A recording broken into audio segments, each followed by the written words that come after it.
Right, so I think we can get underway now. I can still see that there are people joining in, but welcome to everyone this morning. An interesting topic for our discussion, framing it as the green squeeze and how we can think of how to improve and advance new trade opportunities for the LDCs in the context of climate change. As I said, we've got a great panel today. We actually have a recorded message from Ambassador Kadra Hassan, who's the LDC coordinator at WTO, who unfortunately wasn't able to join us at the last minute, but we'll be sharing that shortly. We're going to start with a scene setting from Jodie Keane at ODI, who's been doing a lot of work on the impacts of the emerging green trade agenda for LDCs. And then we've got Michael Roberts, the head of the Aid for Trade Development Division in the WTO. And he's going to be talking about the importance of aid for trade measures in enabling LDCs to meet these new green trade rules. Then also Ratnaka Adhikari from the EIF. The EIF support for LDC capacity building has been going for a good number of years now, and they have a great number of successes in this space. So good lessons from them on what are the implications around low carbon development in the LDCs. And then we also have Rolf Traeger, who's the chief of the LDC division in UNCTAD. So given we really want to have a good opportunity for questions and discussions and engagement, I'll get underway. But please, as we're going through, do put your Q&A into the Q&A box. And also, please do introduce yourself in the chat so we know who is with us. Jodie, over to you. Great, thank you very much, Laura. I'm going to start sharing my screen, so thanks everyone for joining us this morning. So I'm just going to have a kind of scene setting presentation for you, just so that you can understand some of the work that we've been undertaking, which is looking at the kind of combined effects of a number of green trade measures that are being introduced now. Some are underway already. As we know, the carbon border adjustment mechanism is in its implementation phase now. Others are about to start kind of January 2025. So I'm going to begin by just kind of defining what I mean by the green squeeze, just introducing some of these new green trade measures and just talking about some of the views that we've heard about the potential to increased costs, compliance costs, the potential risks of exclusion, especially within the context of there being the kind of, you know, not clear, it's not very clear on what the available support for adjustment to many of these new measures is. And I'm going to then zoom in and focus on a small number of case studies, just to draw out some of those effects. And then I'm going to wrap up and just conclude, you know, just with a few thoughts and reflections as to how we can potentially change some of the dynamics that we're seeing at the current time. So I just want to share with you this first slide, which is about this is an advertising campaign from one retailer that you may or may not know, but basically the retailer was advertising the fact that they are stopping using air freight produce, and it's presented almost as if this is a kind of natural evolution. The retailer does specifically make reference to their commitment to the Paris Agreement, and that their choice to reduce air freight horticultural produce is in line with the commitment to support the Paris Agreement. And this is even though this concept of food miles and the fact that air freighted produce, it may still be lower carbon than other sources of other sources of horticultural produce that has been shipped or whatever. So the fact that this food miles myth was debunked a long time ago, we can see it coming back, and it's come back, and it's kind of this time dressed up more in the spirit of supporting commitments to the Paris Agreement. And I think the broader point that I want to make here is that the private sector now is already, they're actively shaping value chains, and not all are being advertised as blatantly as this retailer has chosen to do. But we're kind of moving away from models from this kind of just-in-time business model more to a just-in-case business model, and it's this just-in-case of adverse environmental impacts. This is what we're seeing the movement towards, and this is obviously deeply concerning for poorer countries that are plugged into high-value horticultural exports. Of course, the kind of broader framing for green trade measures is we've got a number of important public policy frameworks that have also been recently set out. I'm just going to name a few of them. I'm quite conscious that this list is not exhaustive, and we also have a number of others with regards to textiles. There are other measures for critical minerals. We have huge investments in other green technologies as well. But some of the most prominent examples that have been arising through our conversations and our research include concerns about the impacts of the Corporate Sustainability Due Diligence Directive. Essentially, this will go beyond kind of country level assurances that the environment is being protected to instead demand that suppliers to the EU market prove that they are not damaging the environment, and in addition they're not causing human rights abuses as well. So it has this kind of extraterritorial application, and there are concerns about the kind of burden of proof and how systems can be set up to enable producers to keep plugged in within high value chains destined to the EU. And we also have the deforestation regulation. This covers a wide number of products and commodities, probably some of which you've already consumed before coming to this meeting, so coffee, tea, and so on.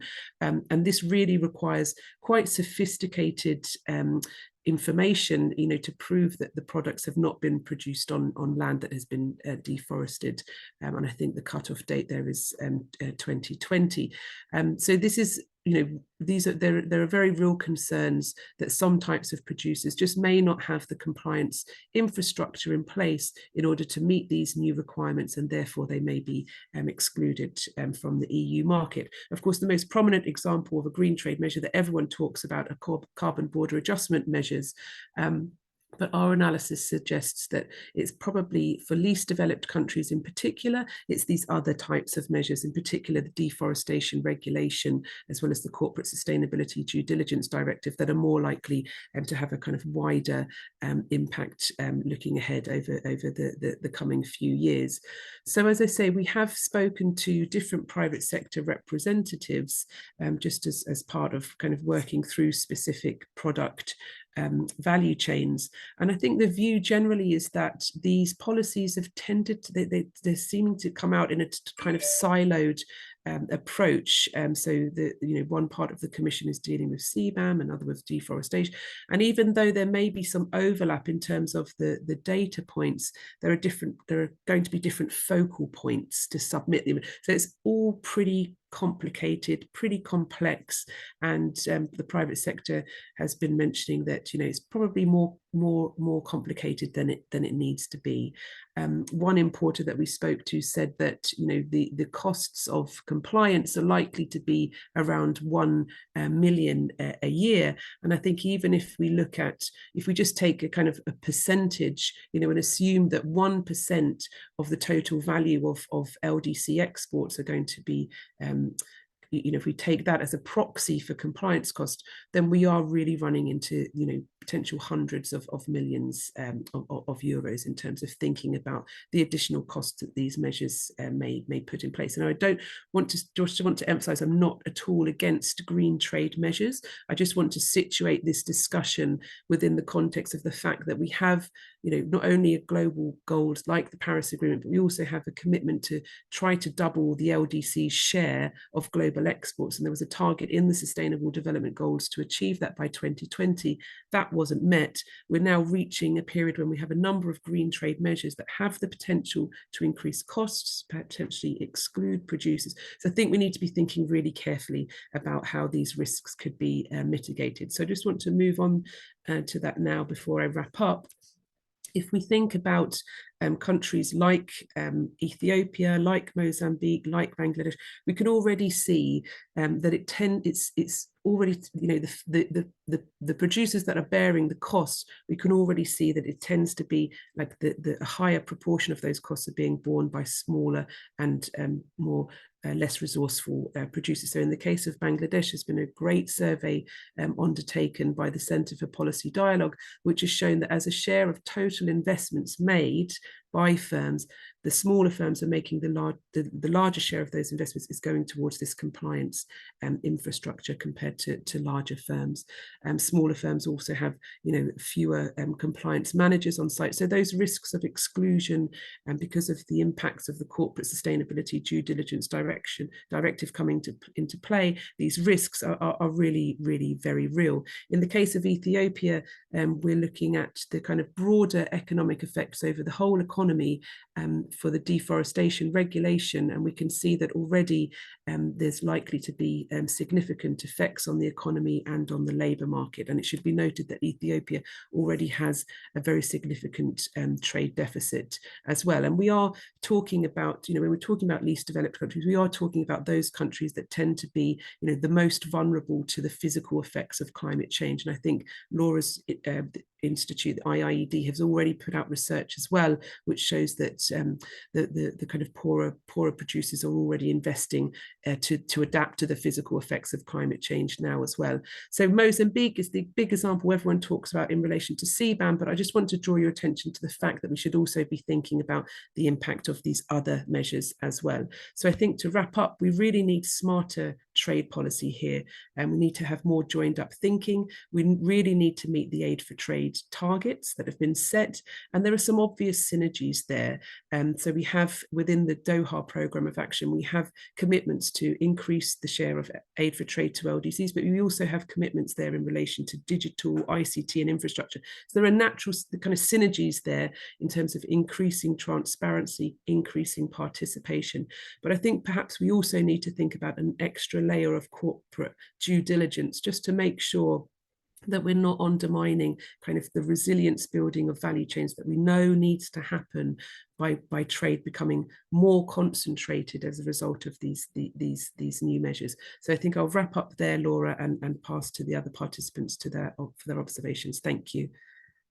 Great, thank you very much, Jodie, and really good to sort of hear about some of the ways that some of these barriers and challenges can be overcome. So we're now going to move to a recorded message from Ambassador Hassan, who unfortunately wasn't able to join us at last minute, but going to be outlining the perspectives of the LDCs regarding this sort of global green transition, and I think sharing some priorities for increasing LDCs trade performance. So to my technical colleagues, can you please play the video now? Thank you. Good morning to my fellow panelists and our participants, and thank you, Jodie, for providing a concise overview of the context of this important and timely conversation.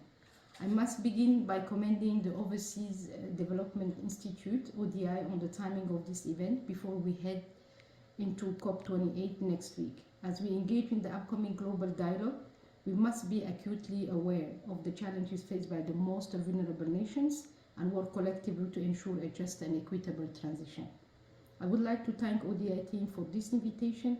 I'm delighted to share some views from an LDC perspective on this topic. And unfortunately, I was not able physically to join you today, but I really wanted to share the LDC perspective despite some last-minute constraint. In recent years, the impact of climate crisis has been felt in LDCs, particularly in the scarcity of water resources, the decline in agricultural productivity, and the increase in physical risks resulting from rising sea levels and climate hazards. In addition, global warming has made extreme weather events such as heat waves, heavy precipitation, floods, droughts, and tropical cyclones more frequent and more intense. The climate crisis threatens human existence in many places on the planet, and I can really testify to that because I'm coming from a region where drought and flooding at almost are happening back to back. Thus, the global green transition represents a monumental shift towards sustainability and environmental responsibility. We, the LDCs, are aware of the need to adopt measures to combat climate change. However, these measures must be consistent with the principle of international environmental law, WTO rules, and other international and relevant instruments. Against this backdrop, I would therefore like to focus my intervention on 3 points. Perspective from LDC regarding the green transition and potential new trade barriers, views on best approaches to mitigate trade barriers that may arise during this transition, and priorities areas for increasing LDCs trade performance and capturing new market opportunities. Let me start with the first one. First of all, it's important to emphasize that LDCs are not responsible for the climate crisis. However, they are among the main victims of its harmful consequences. In the pursuit of sustainable development, we must not forget the negative economic and social impacts for LDCs. According to UNCTAD's 2022 LDC report, in 2019, and I'm glad to see Rolf on the panel, the carbon footprint of an ordinary citizen in LDCs was at least 8 times lower than in developed or other developing countries. Emissions per inhabitant of CO2 barely reaches 10% of the world average. However, during the period 2017-2021, the 46 LDCs experienced an average of 67 weather, climate, and hydrological hazards per year, which affected an average of 25 million people. In addition, UNCTAD's 2023 LDC report has revealed that in LDCs per capita, emissions have essentially remained flat since 1990 and were 1.5 tons of CO2 equivalent in 2021. Thus, LDCs are disproportionately affected by the climate crisis. It is important that measures be adopted, particularly after the COVID-19 pandemic, which the negative impact of which are still being felt in LDCs. We noted with interest that discussions are underway at the WTO in several WTO bodies, and in particular in the Committee on Trade and Environment, on certain unilateral measures arising such a carbon border adjustment mechanism of the EU, CBAM, regulation on deforestation, and the European Directive on Due Diligence on Corporate Sustainability, as well as other trade policy measures such as securing critical minerals and the use of industrial subsidies.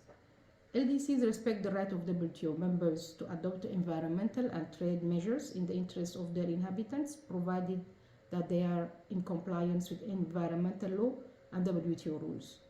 However, as we see from different reports and more reports, the above mentioned measures of the EU risk having negative consequences on the economies of LDCs.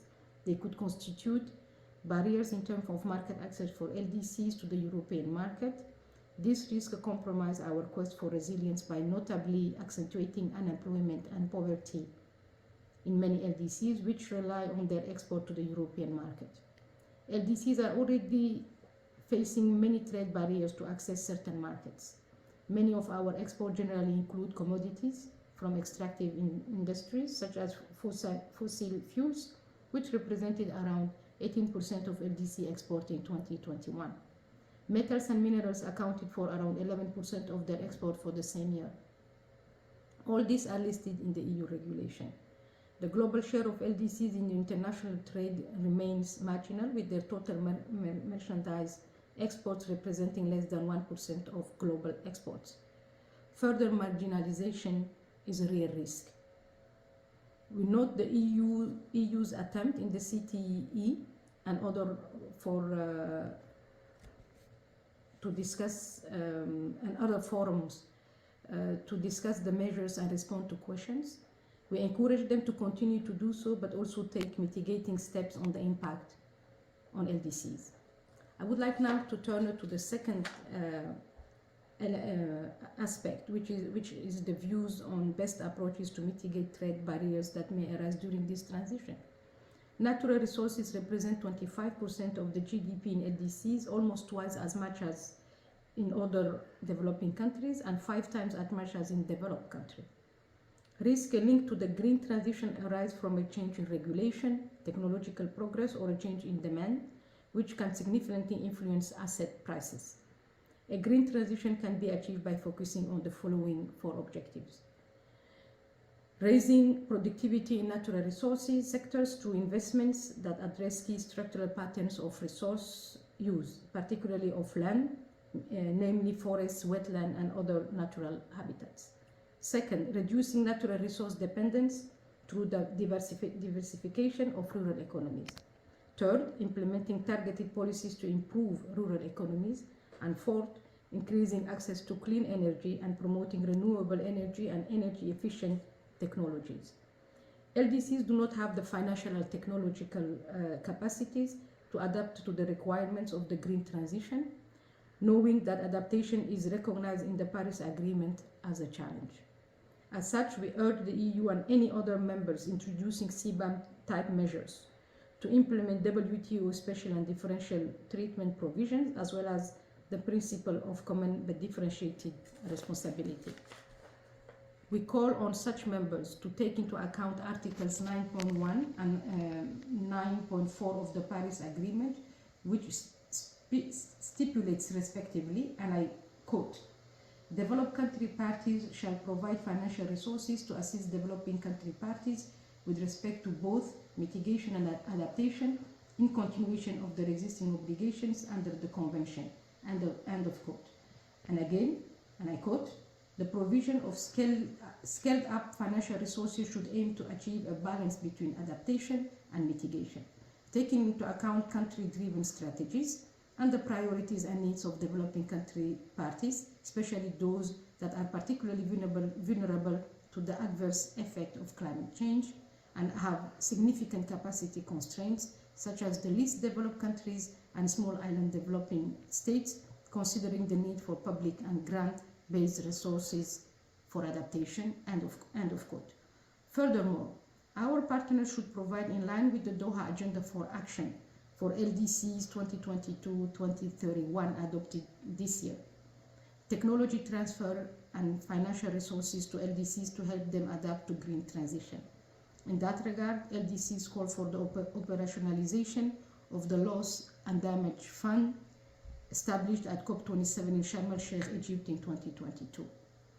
Let me now turn to the third element about the priorities areas for increasing LDC's trade performance and capturing new market opportunities.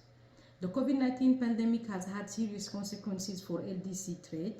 Overall, the value of merchandise exports from LDCs contracted by almost 12%, compared to the decline of more than 7% recorded at the global level. LDC exports are still concentrated towards 5 main destination markets, including the European Union and the United States. We believe that to make the economies of LDCs more resilient to shocks and better integrated into value chains, we should be assisted in equipping ourselves with the necessary infrastructure in energy, transport, roads and ports, and technologies in accordance with the Doha Agenda for Action to transform the economic structure and strengthen the productive capacity of our economies. To do this, trade has a crucial role to play.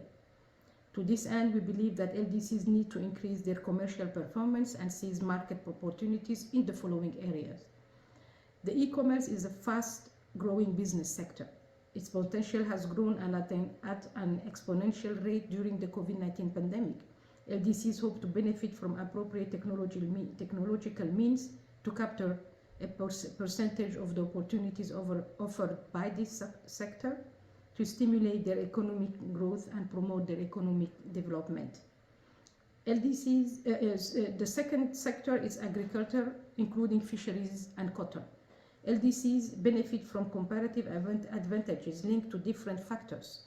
They are able to take advantage of these advantages to increase their commercial performance and seize new market opportunities within the framework of fair international competition. The third sector is the industry. It is important to have an efficient industrial fabric to stimulate structural transformation, the strengthening of productive capacity, and the diversification of the economy in LDC with the aim of increasing the commercial performance of LDCs and seizing new market opportunities offered by the manufacture of photovoltaic panels, wind turbines, etc. LDCs also have plenty of genetic resources to produce medical and cosmetic products, including medicines. Also, investment and assistance should be made to encourage LDC homegrown climate-friendly products. Many LDCs have used organic and traditional manufacturing of products that are more climate-friendly than similar products manufactured in industrialized countries. This would make it possible to reverse the trend characterized in particular by the export of raw materials. Finally, the other sector of the services sector constitute more than 50% of the GDP of the majority of LDCs. The share of LDCs in world merchandise trade was 1.01% in 2020 compared to 1.06% in 2011. The waiver on LDC services and service suppliers provides guidance to increase the trade performance of LDCs and enable them to seize new market opportunities. We, as a group, are working on ways to make the notification of preferences effective. LDCs are ready to take advantage of the many green opportunities, particularly where LDCs can leapfrog legacy infrastructure and technologies. This indeed requires significant upfront investments with a view of supporting green transition with capital, capacity building, and green technology transfers. And I hope we will have the time, and other panelists who have worked on this specific example can maybe give some insight. But we already have some examples of LDCs embarking on such a journey already. The Gambia is implementing successfully a project with the recent analytical work done by ODI in collaboration with EIF. And we also know that there is a e-waste policy in Rwanda. They are all already important projects and policies that are put in place, and I'm sure that we will have many other examples if we have the appropriate funding investments in green opportunities in LDCs. In conclusion, the global green transition presents significant challenges for LDCs, as we heard it today. But the green transition also provides opportunities. However, in order to harness the opportunities, we need to ensure there is both adequate access to finance and consideration of LDCs in policy. When policies globally or in individual markets are being developed, the specific needs of LDCs should be considered upfront. This is important both to minimize negative economic disruptions as well as to actively develop positive incentives. This way, we all move forward together towards a more sustainable world, and we will ensure by such steps to not have LDCs in a position of catching up over again. Thank you for your attention. It's great to have that input. Unfortunately, the ambassador, as I said, couldn't join us in person, but I think her words outlined both the challenges that the LDCs face and to see trade actually going backwards in recent years.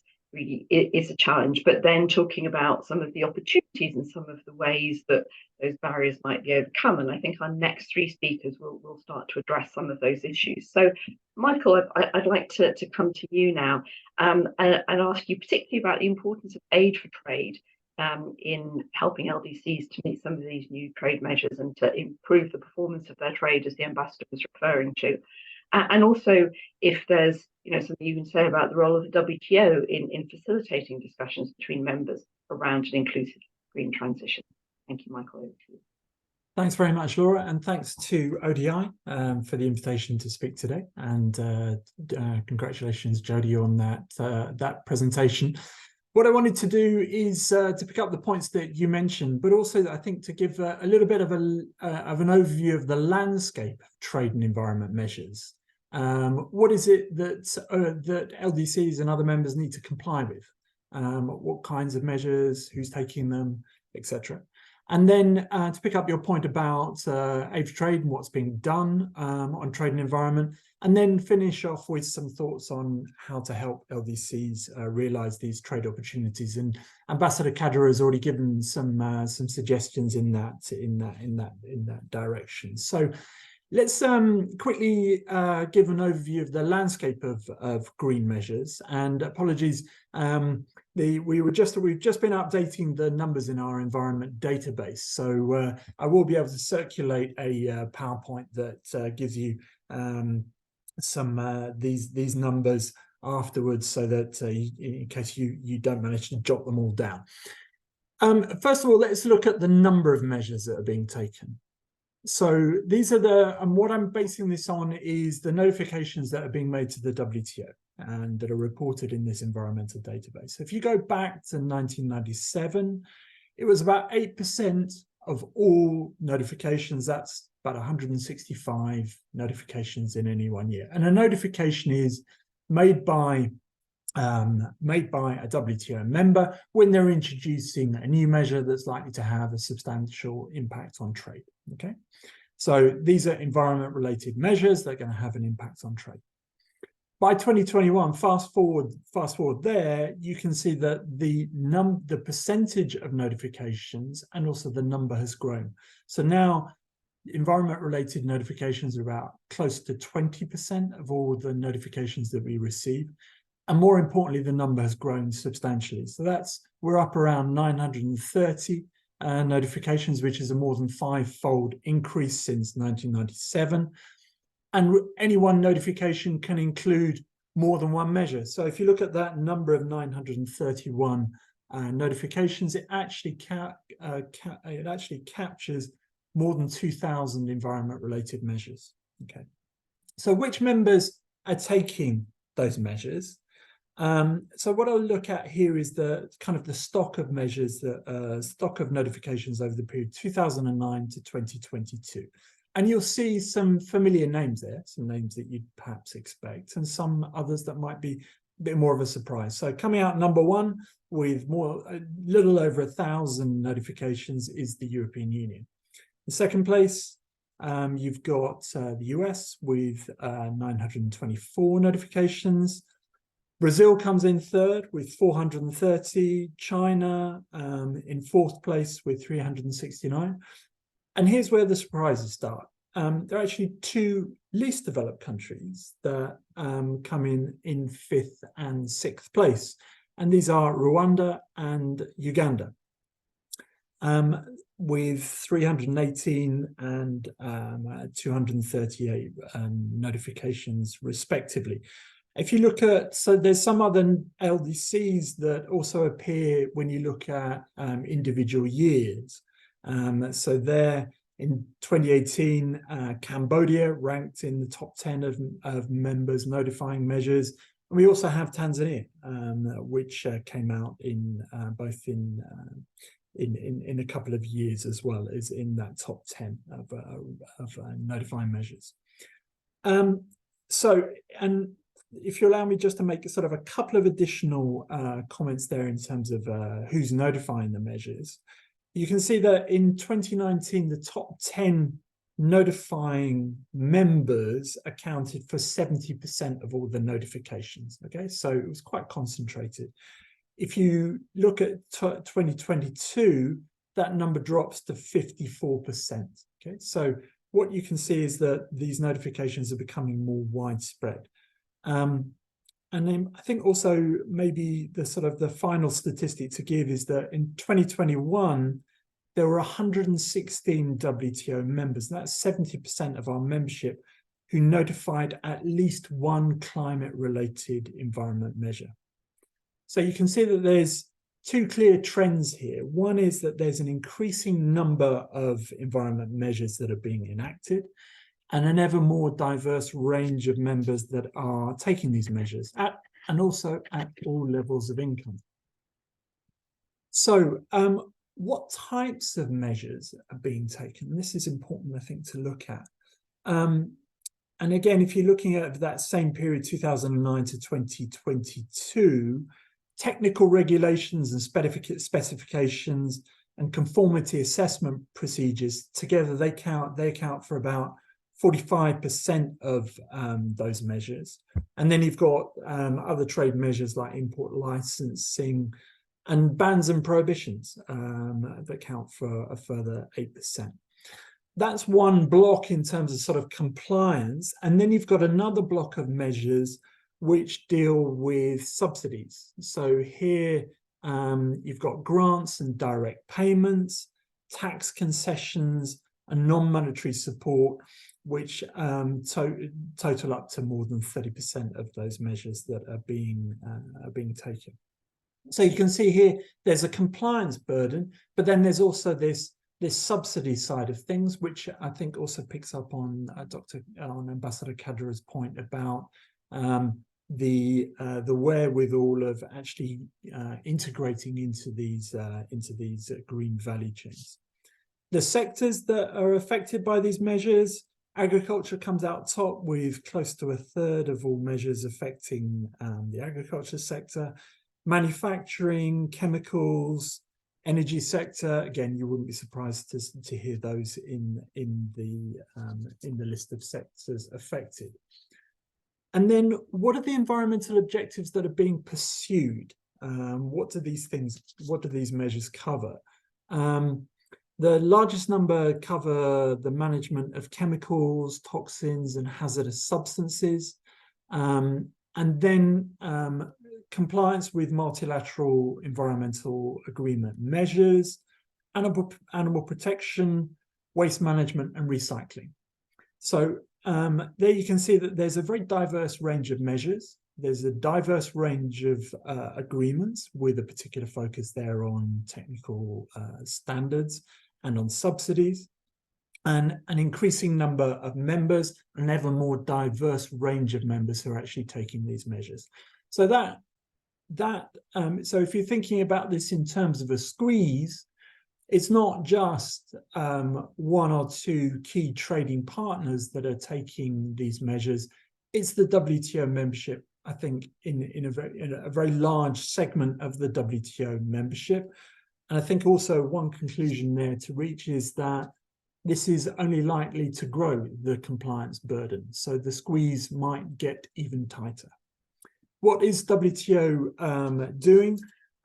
So there obviously there's work going on in our Committee on Trade and Environment, and also a whole range of other WTO committees, including those that deal with the topics that I mentioned about those notifications. So we talk about the Committee on Technical Barriers to Trade, import licensing, and other things as well. And here, one avenue which is open to any WTO member is to raise a specific trade concern when they feel that either the measures that are being taken are arbitrary or unjustified, or severely impact their exports. And so here, if you look at the number of specific trade concerns that have been reported in one of those committees, the Technical Barriers to Trade, there's more than 100 specific trade concerns covering environment measures that cover close to $5 billion worth of trade. Time is moving on, so perhaps let me come back to some of the other areas where where groups of members are looking to advance work on trade and environment through the informal dialogue on plastics or fossil fuel reform or trade and environment structured discussions. And let me then sort of look to what Aid for Trade is doing on this. So what we can say is that in terms of those disbursements that are going out on Aid for Trade, they reached an all-time high of 50 billion, just a little bit more than $50 billion in 2020. Pandemic knocked this back to 47.7 billion in 2021. But already in 2021,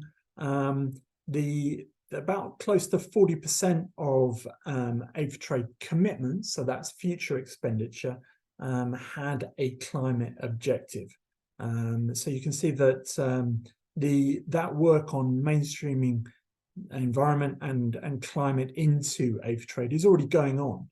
And if you look at the period 2011 to 2021, about 30% of all Aid for Trade commitments had a climate objective related to the energy sector. So here we're talking about climate mitigation, where I think there's a little bit of more of a difficulty in picking up here about Ambassador Kadra's point is on the climate adaptation. The types of programs that are being undertaken, I think they sort of fall into three main buckets. One is promoting transparency and information about the environmental measures. So going into further granular detail about what I was talking about in terms of those measures that are being taken. Then another one is obviously supporting compliance with those measures, and there you'll hear some examples, I think, from Ratnica, who'll speak after me, about what the EIF is doing there. To that you can add actions that are being taken by bilateral and multilateral donors, that perhaps a little bit too granular to go into this at this particular moment. And obviously more generally supporting the climate transition. And so here there's this increasing amount of development finance, which is obviously going towards climate objectives. One example there would be the Just Energy Transition Partnership that's been signed with Senegal, that's worth some $2.7 billion, and which is obviously going to go into the area of upgrading energy and energy access and energy provision. Will have an impact on competitiveness, both at an economic level and also at a trade level. So there's that increasing amount of finance that's out there, and a lot of that will be captured within what we're counting in Aid for Trade. So let me just conclude with some ideas on how we can help LDCs realize these new trade opportunities. I think it's crystal clear that this squeeze is only going to become tighter. The volume of environment measures is going to grow, and obviously the climate emergency, and also I think LDC's own nationally determined contributions will push that growth in those measures, as well as obviously what other members are doing there. And that will affect LDC's export diversification efforts, both at a product and also at a market level. So there, it's critical, I think, that we continue to provide this information on the measures that are out there, the measures that are coming into place, support compliance, and also continue to provide that finance for climate transition.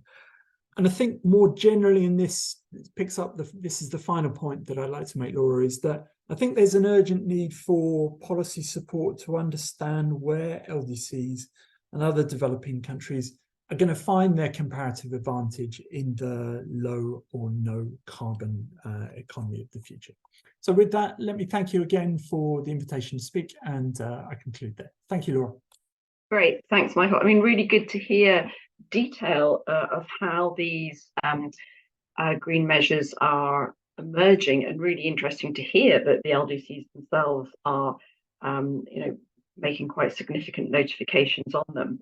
I think those to sort of transition from what you were saying about the opportunities that there are for LDCs, it's great to hand over to you now, Ratnika, to talk about the role of the EIF in supporting LDCs to take advantage of these opportunities, but also how they can mainstream trade into their NDCs. So it's working both ways, both at trade from the climate angle and climate from the trade angle. So looking forward to hearing from you. Thank you.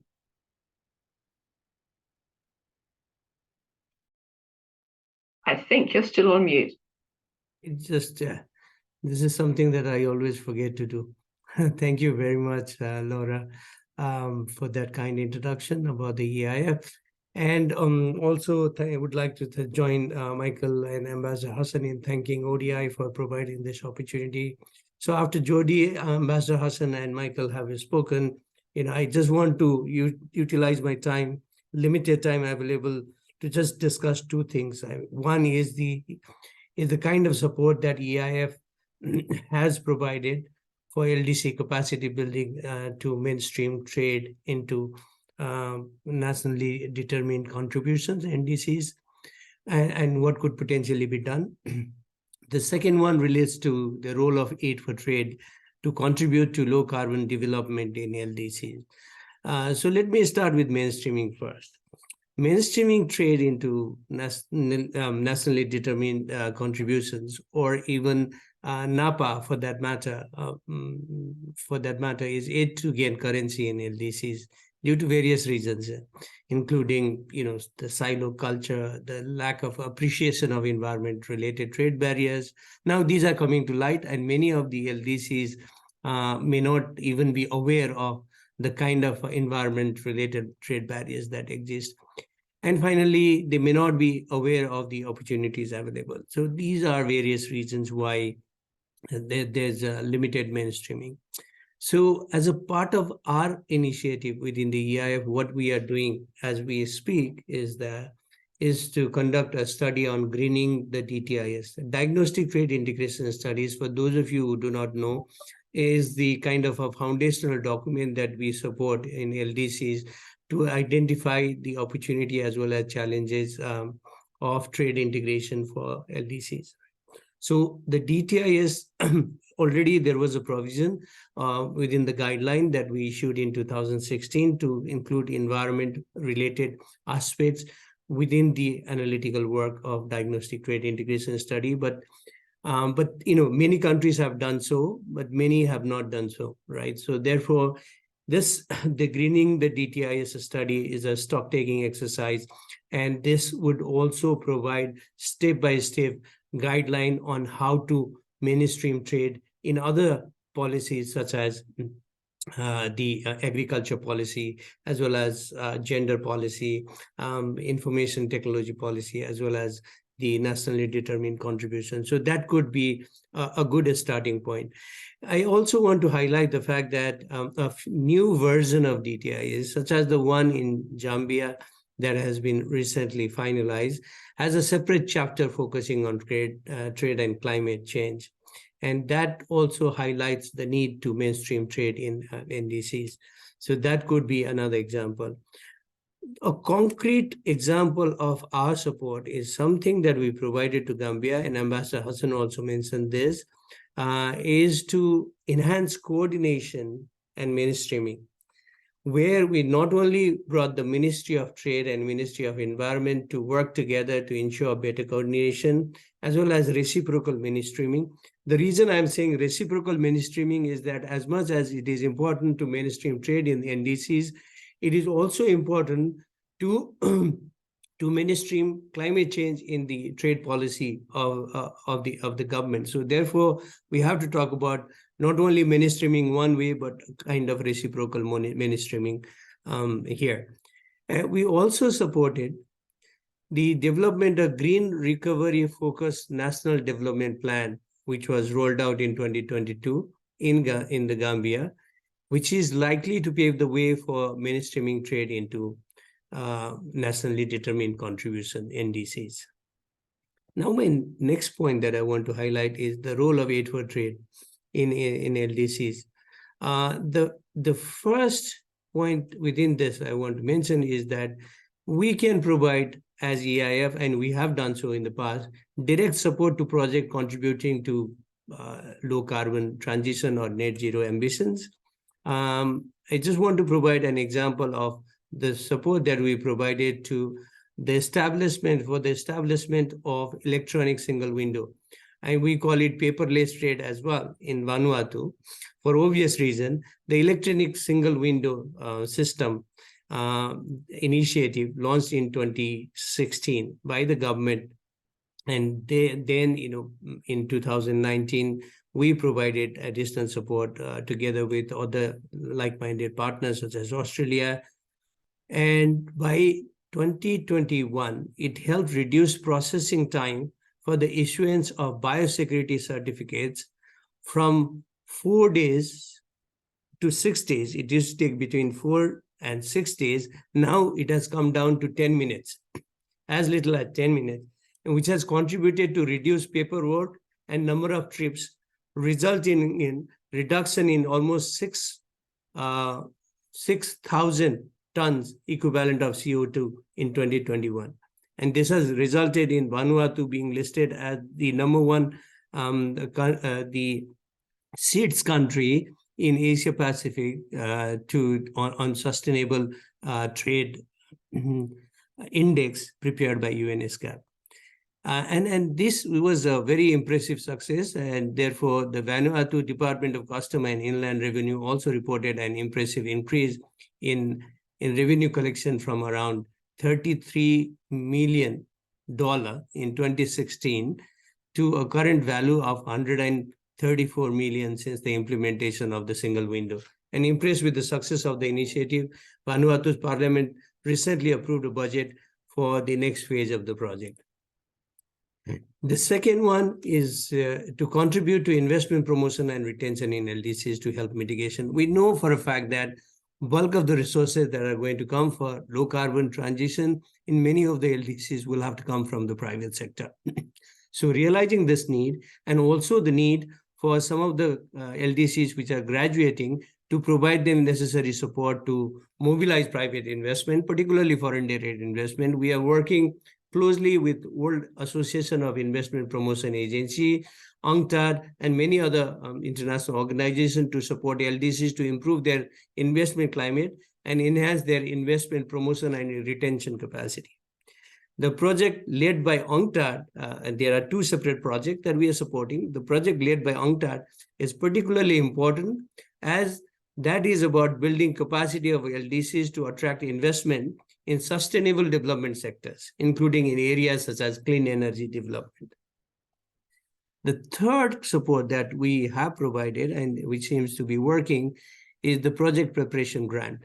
So as a part of the support, overall support that we provided to Gambia, again bringing this example of the Gambia, we have provided a catalytic support for them to prepare our project preparation support for them to develop a bankable project that could be submitted for financing, for which they are approaching Green Climate Fund, and they have also engaged African Development Bank as the accredited entity for the project. And this is a project. This project is titled the Gambia Industrial Transformation through a Special Economic Zone and Agropoles project, and it is aligned with the government's new Green Recovery Focused National Development Plan.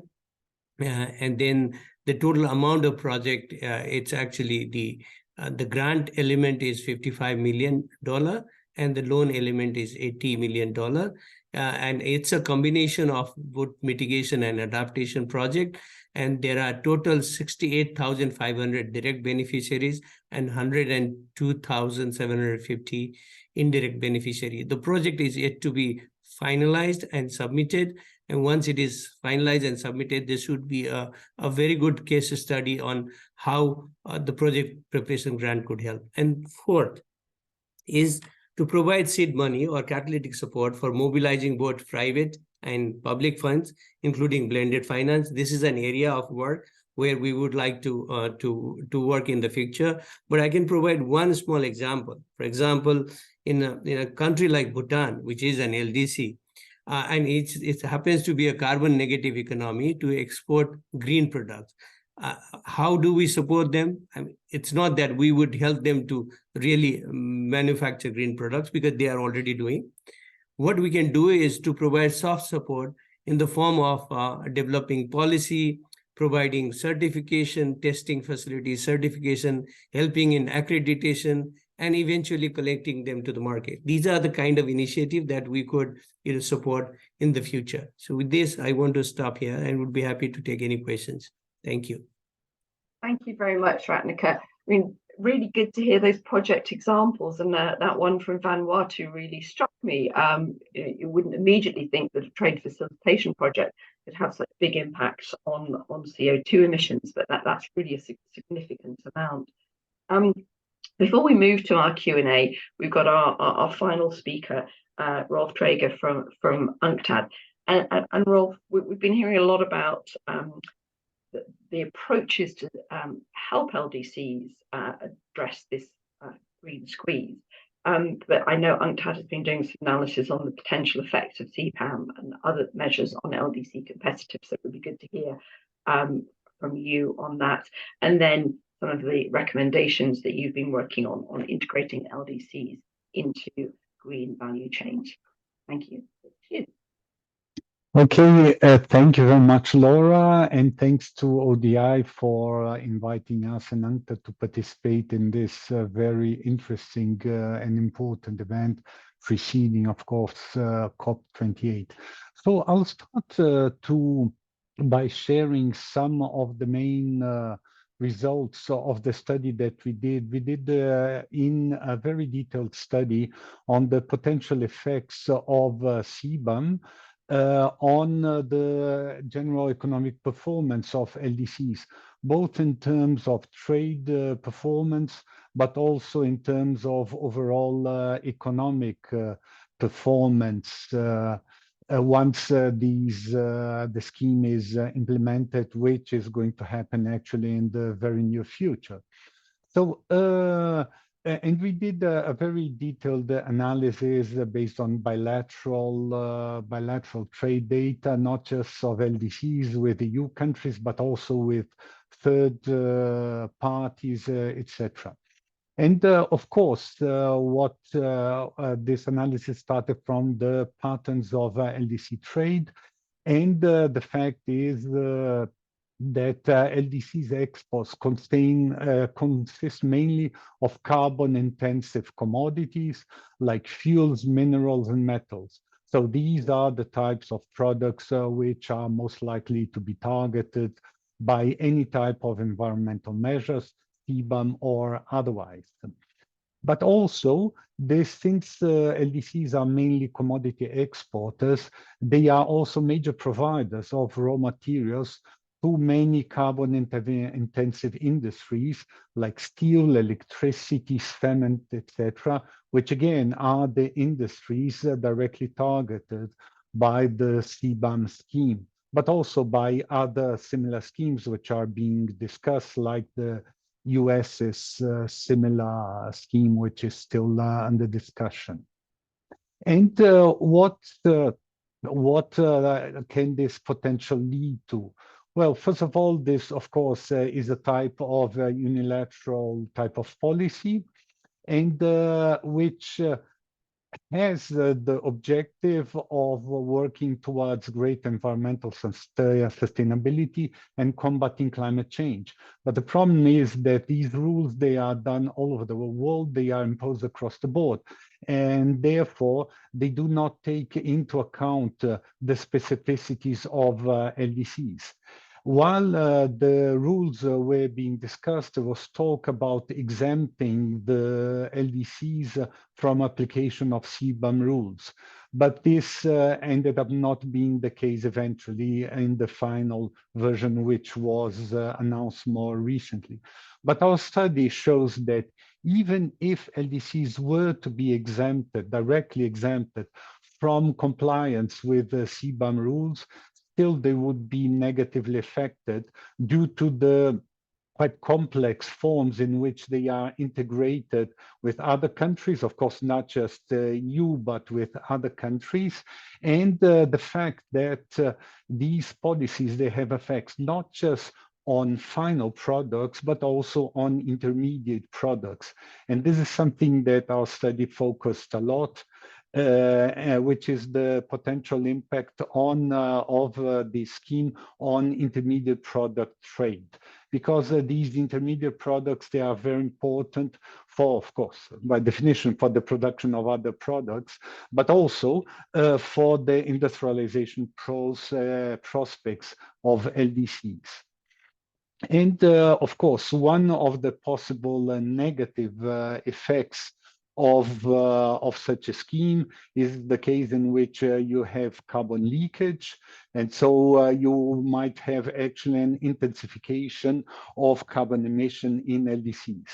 As Ambassador Kara Hassan mentioned, we have, as part of the LDC report 2022, in which we did the study, we also did another study of the carbon intensity of LDC economies, of emissions, et cetera, in which we showed that actually the per capita emission, but also per product emission in LDCs is much lower than in other countries. So, I mean, if carbon leakage occurs, this would run counter, I mean, might help industrialization, but would run counter to environmental objectives. And here we have also noticed that LDCs, they have not shot away from their environmental responsibilities. And an analysis of their NDCs shows that they have fully committed towards achieving net zero, low carbon, etc., etc. And so, of course, the threat, given these structural characteristics, the main threat of CBAM is a threat to LDC export competitiveness, a threat to the GDP performance, of course. But also, in the longer term, there may be a threat to the structural transformation of LDCs themselves, because it might jeopardize their industrialization, but to the extent that these existing international measures can discourage investors in LDCs important industries like manufacturing, steel, cement, etc. All of these are sectors which are indispensable for the process of structural transformation and industrialization of LDCs. And of course, this is the case of CBAM, but also when you look at the EU deforestation regulation, which, as Jody mentioned, may have even stronger impact on LDCs. Of course, if you just look at the list of products which are contemplated by this deforestation regulation, many of them are among the major agricultural exports of LDCs. It's the case of cocoa, coffee, wood, rubber, leather, and leather products, which means that, again, you have another source, but a very direct source of squeeze. And why is this the case? Well, because, again, these regulations, they are enacted and they are designed taking into account worldwide conditions that they do, of course, not take into account the institutional and productive and legal capacities of LDCs. And their due diligence, reporting, traceability requirements, they are extremely stringent. So the question is, how are LDC producers supposed to comply with them? It's extremely difficult for them, given their technological, financial, institutional capacities, etc. So, of course, the specificities of LDCs have not been taken into account. So the consequence of this, of the enactment of these regulations, is that this will very largely favor larger producers, which do have the capacities to comply with these regulations and these requirements, to the detriment of small-scale producers. And we know that the bulk of agricultural production in LDCs is undertaken by small-scale producers. So this can potentially bring very serious, not just economic problems, but also social problems. Now, so these are the effects of these, the immediate effects of these green policies on economic and export prospects of LDCs. So what can be done about this evolving environment? And as was mentioned by our colleague from the WTO, we know that environmental regulations are being enhanced, not just by developed countries, but in developing countries themselves. So, and here I'd like to focus on one particular type of potential, which is the growing quest for critical minerals in view of the energy transition, the green transition, etc. There has been a lot of talk about this recently, and of course in terms of lithium, but of course it does not just concern lithium, it also concerns cobalt and a much more traditional type of metal exports of LDCs, which is quite simply copper. Okay, and there has been quite a lot of talk about the need to secure supplies of this, etc. But the developmental aspects of it have been paid relatively less attention, unfortunately. So the fact is that this new scramble for resources that is happening on a worldwide scale, it risks reproducing the extractivist pattern in which many of these countries, and including LDCs, have been operating in the past. We know that metal extraction of copper and other metals have been going on for decades and decades. And this has not been necessarily led to very bright development outcomes in those mining LDCs. So there's a lot of talk about the governance and value addition.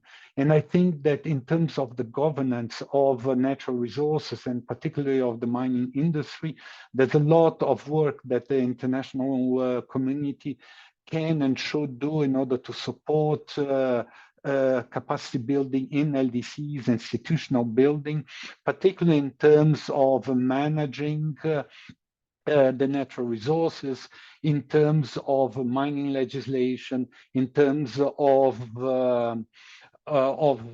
negotiations with international investors, all of this, of course, aiming at a better capture, but also management of natural resource rents. So can this be a leverage for future development? Yes, it can, provided these rents are properly captured, but also properly managed and used for further diversification of the economy. So this is very important. And in terms of value addition, there is again, there start being new calls for greater value addition, exactly in order to avoid the past patterns of extractivism, which many of the mining countries or mineral countries, including LDCs, have followed. And this is obviously a major objective. And what we are seeing is that, for instance, you have the example of this common product and project, which is being planned and implemented between the Democratic Republic of the Congo and Zambia for the joint exploitation of these mineral resources, but not just exploitation, also in terms of adding value, etc., etc. So, I mean, these are very promising way of looking at it, particularly since these initiatives come from national authorities themselves. And this is very promising, but of course it has to face major obstacles, which are the flanking capacities in terms of infrastructure, in terms of skills, etc., etc. And here I'd just like to finish by recalling that linkages and diversification, they do not only go downstream, where you find many of these difficulties, but also upstream. And here I think that LDCs can mirror themselves in the example of several Latin American countries like Chile, Peru, etc., where they have focused a lot on upstream linkages of the mining sector in terms of provision of inputs, of machinery, etc., to the mining industry. There's a lot of developmental impact, linkage impact, and of course, everything that goes with it, value creation, employment creation, diversification, etc. There's a lot of potential also in the upstream. So I'd like to finish by saying, yes, downstream is very important, and particularly in the case of lithium and otherwise, I think the preliminary studies have shown that the first step of processing is not so difficult to achieve, that in terms of cobalt, in terms of lithium, etc., but going all the way there down to lithium-ion batteries, it's a much bigger leap. So I mean, the first step, it should be aimed for immediately, but in terms of this should be a first step, and then the next step, of course, would be to go for higher levels of value addition, and finally also look at the backstream linkages, upstream rather linkages. Thank you very much.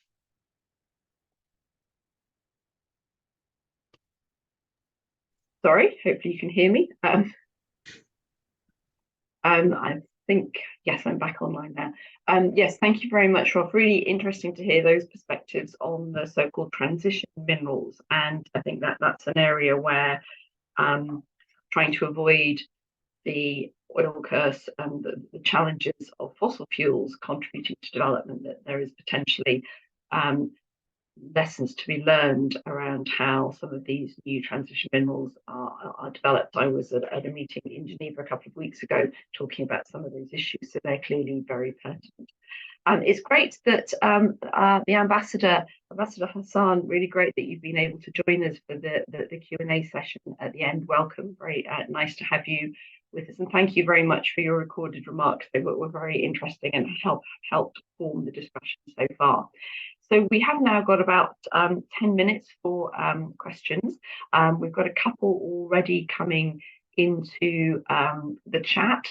I think around the sort of the controversies here around what the challenges are, but what are the opportunities are, and how this is sort of framed. So we've got one from Simon Maxwell, and I won't read it out exactly, Simon, but to sort of summarize it, highlighting, should we be talking about the sort of the opportunities and the green imperative, or should we also be focusing on the challenges that many LDCs face in addressing these issues? I'm wondering who to perhaps point this to first, or sort of, you know, if anybody would like to jump in. Is there anybody who'd like to take that, or shall I suggest somebody to have a go at it?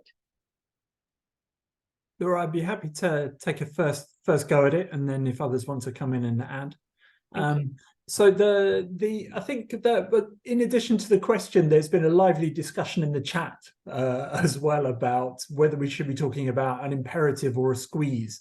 So let me try and sort of, if you allow me, kind of reconcile the two things. I think there's obviously the approach at on environmental measures in the trade sense doesn't exist in isolation. It takes account of broader commitments, multilateral environmental agreements, Paris Declaration, nationally determined contributions, etc., etc., etc. So I think there is that recognition that there is an imperative here, and I think and that would be shared by all WTO members, that recognition of the imperative. The question then is about the measures themselves. So do those measures, are they enacted to meet that objective? And then are they being enacted in such a way that they are complying with that chapeau text in Article 20 on the general exemptions, in as much as Are they being applied in an arbitrary or unjustified way between countries as a disguised restriction on trade? Are they more onerous than is necessary to meet the legitimate objectives that are being that members are seeking to attain? So there's I think whilst members will recognize the legitimacy of taking those measures, what they're going to argue over is the detail of them, and particularly when it affects their imports. And there clearly, there's also, as the ambassador was mentioning, there's also a long discussion within the WTO about how to take the special needs of particularly the least developed countries into account. So that, I think, is where we can sort of try and reconcile these two ideas of the imperative and also the exemption.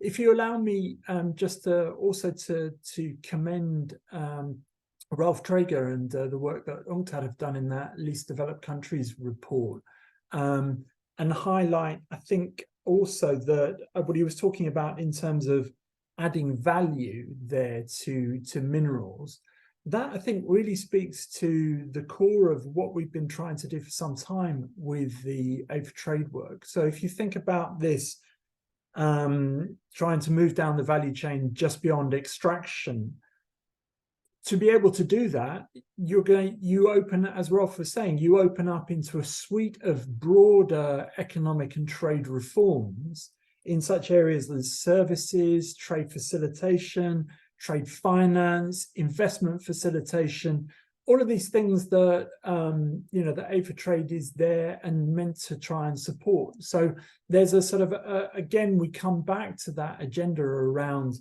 adding value, export diversification, also in it, and in a sense, it becomes even more of an imperative as we move into that climate transition. So hopefully, I got the ball rolling for you, Laura. No, thank you, Mike. I think that was a really good way of of reconciling those, and I think this broader point about value addition as well. It feels that LDCs are still very much producing raw materials that continue to be exported, and Ambassador Hassan, you mentioned that in your comments as well. Some of the other questions have been responded to in the chat, but there is one that I think is quite interesting, and perhaps Nick, I could ask you to give a view on this. We've been hearing about small scale producers and costs of compliance.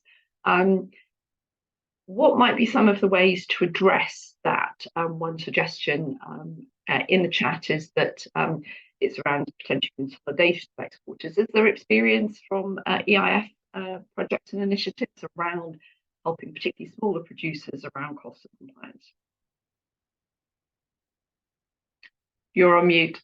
Laura, I couldn't hear the last bit when you mentioned, when you were speaking about this. Can you repeat that, please?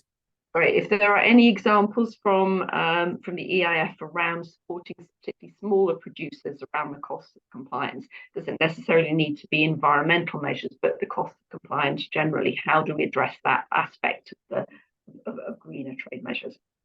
Right. Okay. See, what we've done is, in terms of cost of compliance, our program actually supports the creation of public goods, such as the one in Guinea or in Senegal, right? So what we've done is to support them in the creation of establishment of labs, which actually helps them in supporting the certification and accreditation system. So that's one example, right, that I can provide.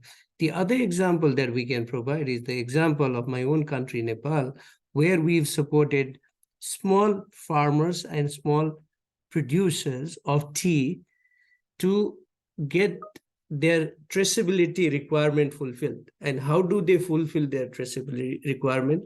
Through the use of technology.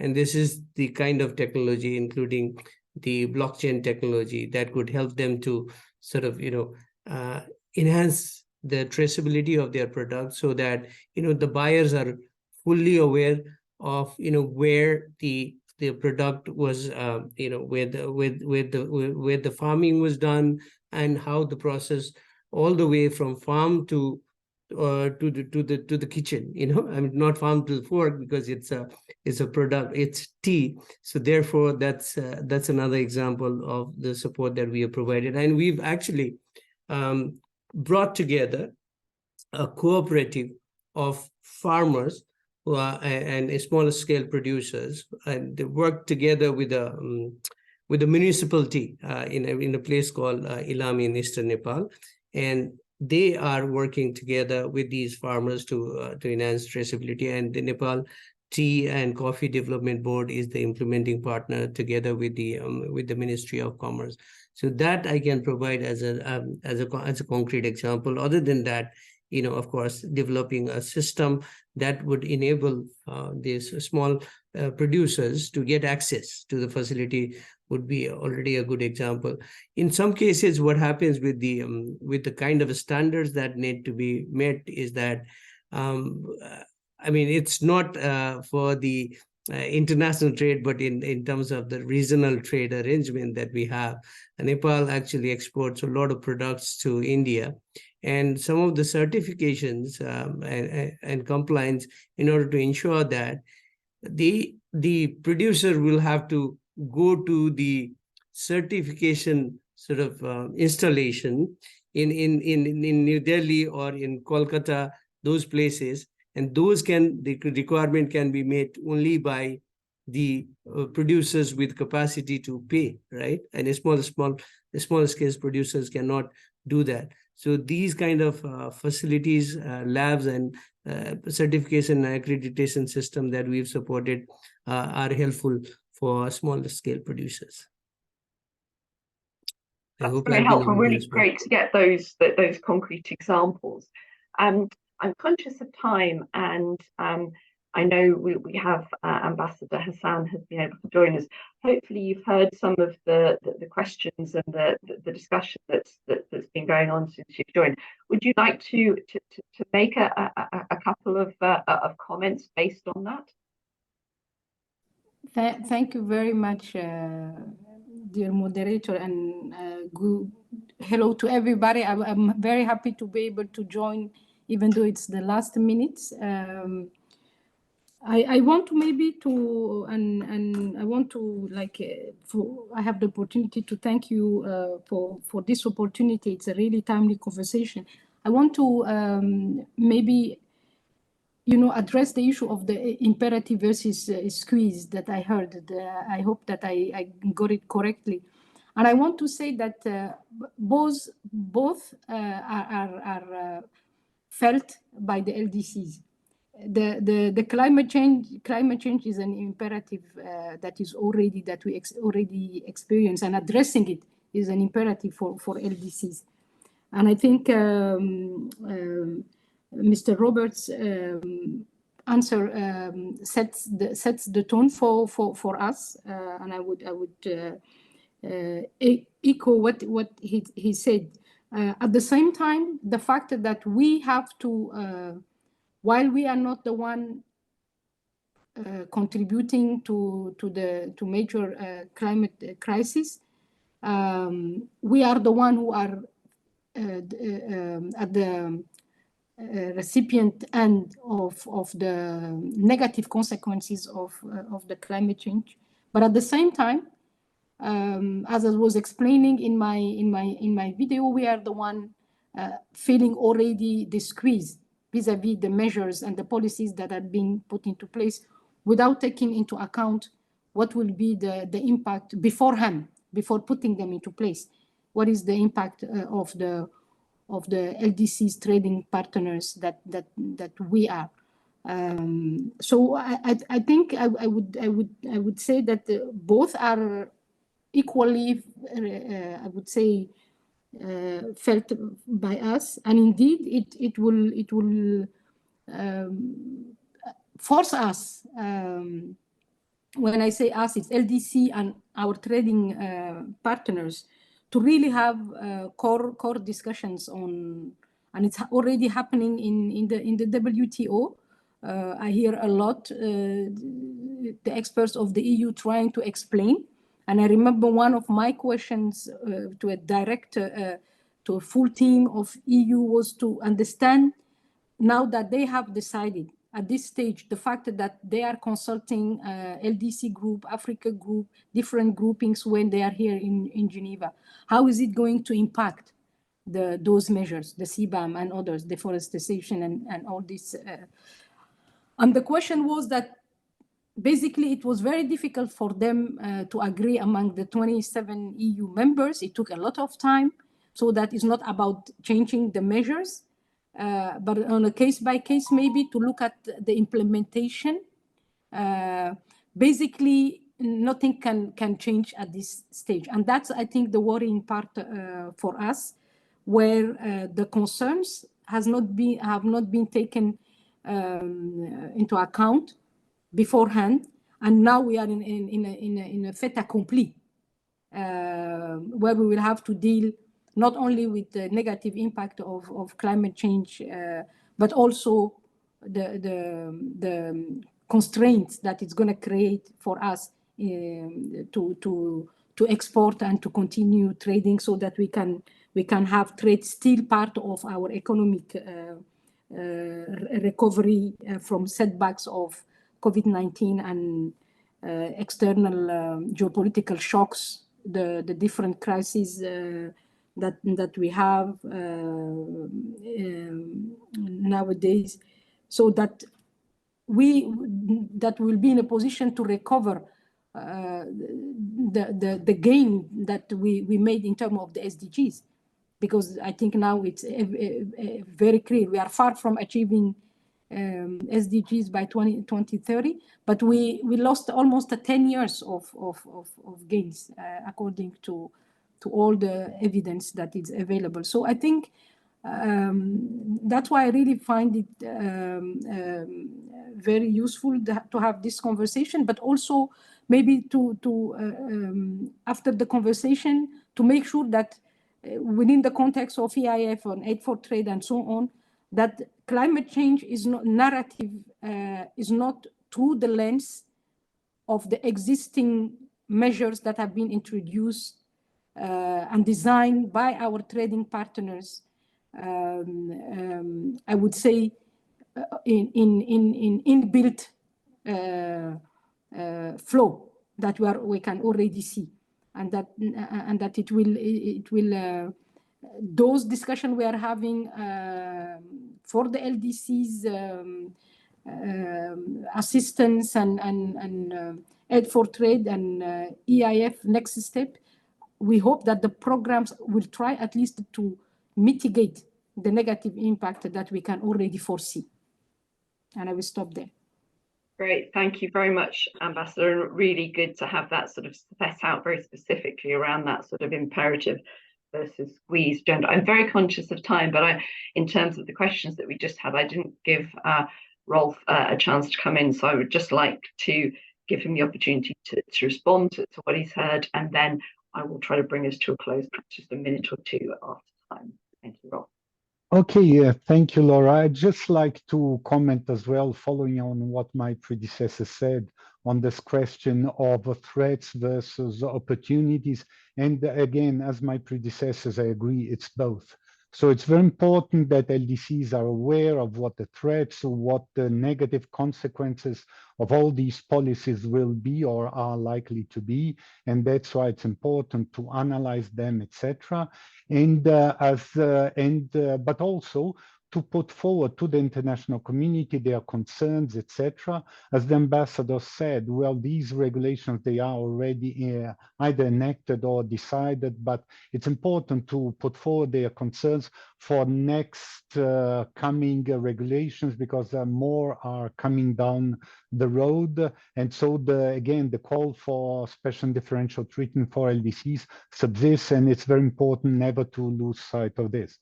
But also, I think there's a little bit like mitigation and adaptation. I mean, LDCs are not responsible, so I mean, mitigation is not so much their responsibility, yet they have to adapt. And in the case of adaptation, I think that that's where the opportunities arise. And that's where I think that some LDCs, they are starting to become very much aware of the opportunities. Then that the question is how to support them in seizing these opportunities. So it's both, and it's very important to draw the attention to both the threats and the opportunities. Thank you. Thank you, Rosa. It's a very nice way to sort of summarize what we've been talking about this morning. And I'd like to thank all of our panelists and participants for, I think, really giving us both the big picture on these issues and the way the regulations are going, the debate in the WTO, practical ways that countries are responding through support from the EIF and through WTO's Aid for Trade, but also, Ambassador Hassan, the actual realities that you're facing on the ground. As you said very rightly, LDCs are not responsible for climate change, but are at the forefront of some of the biggest impacts. So in 2 weeks' time, these things will be coming up again in Dubai at COP. And there's a follow-up event to this one for anybody who's going to be at COP. It's on the 3rd of December, and it's going to look at some of the similar themes, but it's really going to try to bring in more of the perspectives from the climate negotiators, because obviously we've got a good trade community here today, and hopefully we have some climate people in the audience. But the event at the WTO will, the WTO Pavilion, sorry, in Dubai will help to take these discussions forward. So thank you very much, everyone, for today, and have a very enjoyable rest of your day, evening, wherever you are in the world. Thank you very much. Bye-bye. Thank you so much, Laura. Thank you, Laura. Thanks. Thank Everyone. you. Cheerio. Bye-bye. Bye.